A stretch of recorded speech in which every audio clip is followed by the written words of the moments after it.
Hello guys, welcome back to my YouTube channel.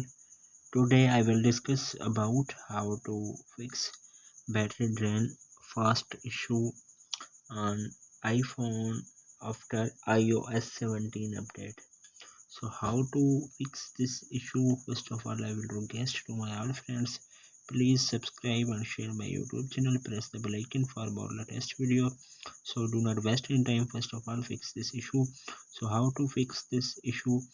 First solution, you have restart your iPhone. So you have press the volume up button, volume down button, press the power button. When you see appears Apple logo on your screen, then 10 to 20 seconds wait.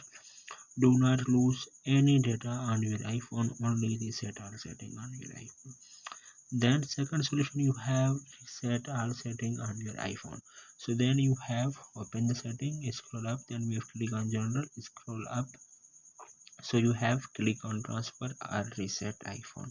So then you have click on reset all setting iPhone, enter your passcode. So then you have enter a passcode and then do not lose any data on your iPhone, only reset all setting on your iPhone. Then third solution, you have turn off low power mode, turn on low power mode. So you have again open the setting, scroll up, then you have click on battery, then you have turn on low power mode. Then fourth solution, you have turn off location. So you have again open the setting, scroll up, then you have click on privacy, then you have click on location service. I have already turned off location service, so you must be turned off. Then other solution, you have update all app.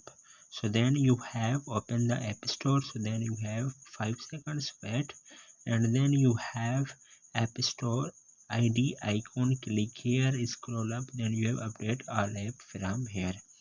Then other solution, you have do not use the any app on your iPhone is a battery draining issue create, so then you have uninstall your iPhone.